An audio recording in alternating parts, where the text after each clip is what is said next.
When you don't know, you must say, I don't know. When you know, you must say, I know. If you know only theoretically, you must say, I know only theoretically. And if you know with experience, with anubhava, you must say, I know it through my experience. When somebody has said it and you have heard so, you must say, I have heard so, that's all.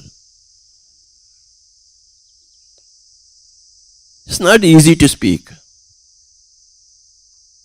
Supposing you have never touched a sitar, never even dreamt of sitar, playing sitar, and somebody gives you a sitar, you think, I will play sitar, you are stupid. Similarly, if you have not done meditation, if you have not activated your third eye, if you are not into sahasrara, if you are not into other dimensions, you cannot open your mouth in this dimension perfectly, impeccably. It is not possible, it is out of.